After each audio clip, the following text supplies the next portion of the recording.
This is part F of the gas law's notes. In this set of notes, we are going to talk about the ideal gas law. In the notes that we've talked about with the gas relationships, we've looked at how pressure, volume, and temperature are all related when we're looking at a sample of gas. The ideal gas law is a little bit different. It talks about ideal gases, and ideal gases have particles that have negligible volume and minimal IMFs. And so this gas law is most accurate at high temperatures and low pressures. We're going to kind of use it all the time and ignore some of the things like what if particles run into each other and lose some energy, which would affect their temperature. And so that's why it's called an ideal gas law. We're assuming gases behave in a certain way.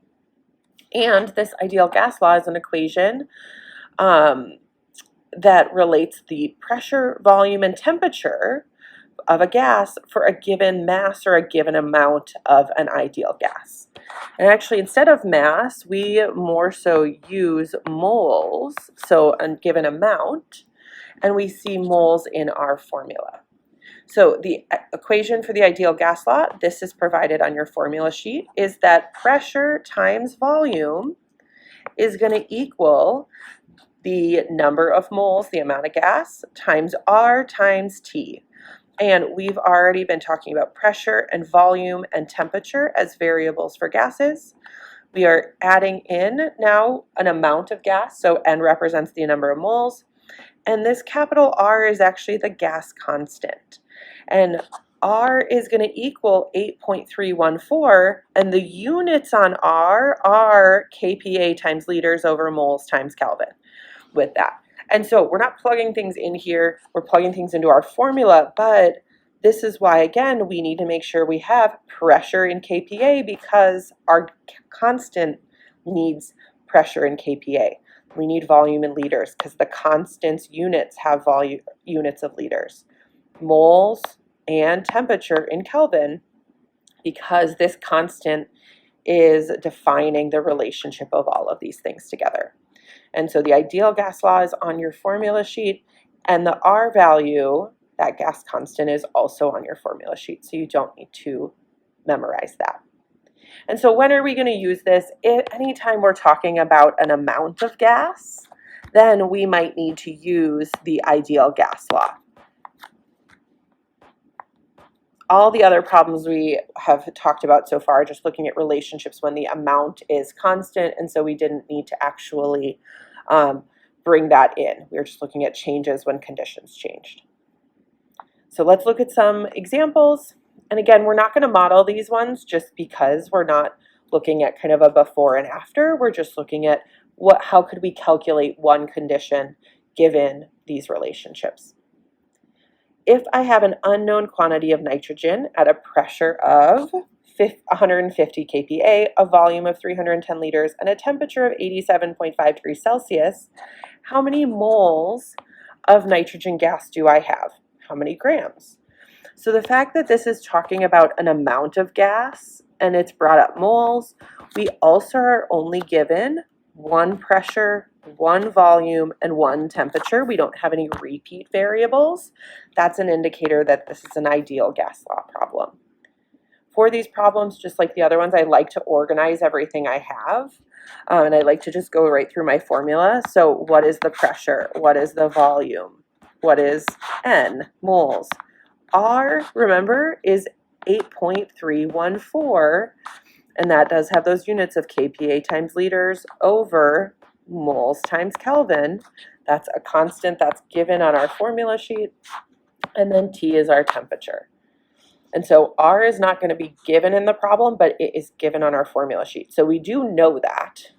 And with these, we should have 3 pieces of information then we can get from our problem in order to then solve for the 4th variable. All right, so we have our pressure is 150 kPa, volume 31.0 liters. Looks like I gave these in the problem in kind of the order we use them in the formula, but that's not always the case. Temperature is 87.5 degrees Celsius. We don't want degrees Celsius though. We need to find Kelvin by taking our degrees Celsius plus 273. That is on our formula sheet as well. And so we get 360.5 K. And now we can see, okay, it's asking us for moles. That is, I have all the information I need in order to find that value. So I'm going to take my formula, and I can go ahead now and plug in all the pieces that I have into that formula. I've got pressure, 150, times 31.0 is going to equal N, that's my unknown, times that 8.314 times our temperature. And make sure you're using the Kelvin temperature. Sometimes I'll just cross that out just so I don't accidentally grab that value. And then I can solve. If you prefer, you can go through and multiply those out. So I've got 150 times 31 on this side.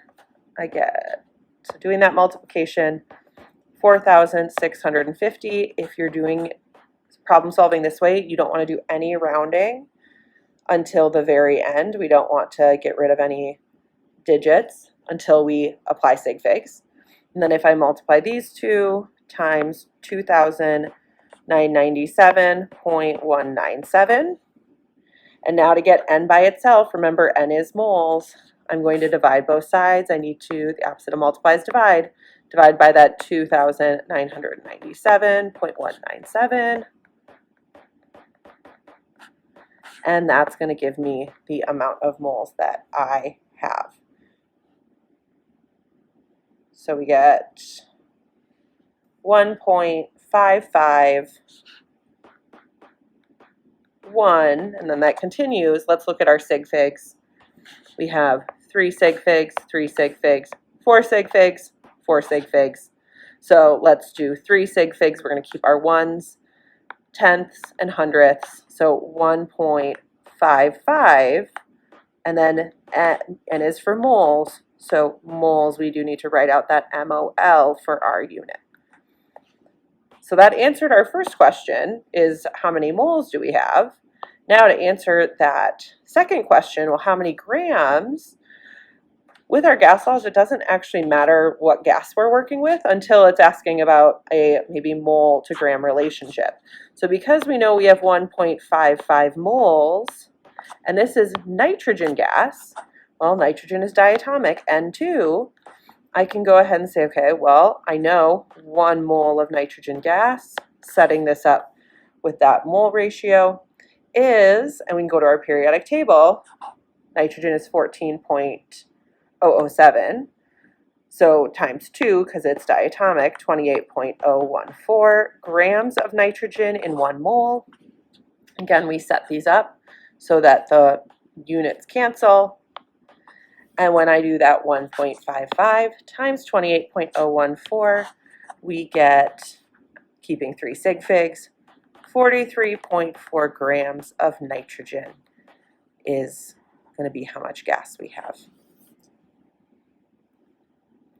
All right, do one more problem together. If you want, feel free to go ahead and try this on your own. 14 moles of gas occupy 6,000 liters of space at a temperature of 156 degrees Celsius. Find the pressure the gas is being held at. So the fact that we have moles, that amount, we only have one formula with moles, but we also only have one volume, one temperature. It's asked for one pressure. We have no repeat variables, and so that's going to be an indication that we're using that ideal gas law. And I like to write out all my variables. However, you can stay organized. This helps me remember that I know what R is. R is that 8.314 gas constant, and that is kPa times liters over moles times Kelvin. And all that's kind of a reminder that we need to make sure we have all of our variables in those standard units. And so we've got 14 moles, that's my N. 6,000 liters, that's a volume, at a temperature of 156 degrees Celsius. Well, in order to do these gas problems, I need that temperature in Kelvin, not degrees Celsius, so I need to add 273 in order to get that temperature in Kelvin. So 429 Kelvin. Now we have that correct temperature. And again, we have those moles, so those match. Liters, and finding pressure, that's our unknown. And again, we have that one variable, or that one unit that hasn't been used from our constant yet. So pressure is going to be given in kPa. And so we can go to that formula, plugging everything in. PV equals nRT. These are again connected through multiplication. So we're going to have pressure times 6,000 equals 14 times 8.314 times 429. And then in order to solve, however you like to solve, you might want to multiply these out first. But in order to get pressure by itself, I'm going to divide by 6,000 on both sides. And then I can put this in my calculator. I get 8.32. And as we look at our sig figs, we have 2 sig figs for 14, 1 sig fig because that volume doesn't have a decimal. Our temperature is 3 sig figs, and so we're going to leave just 1 sig fig. So the pressure is 8, and then we need that unit of kPa. Looking at problem number 3, feel free to try this one on your own. I have it worked out. So pause the video and then come back to check your answer when you're ready. Reach out to your teacher with any questions.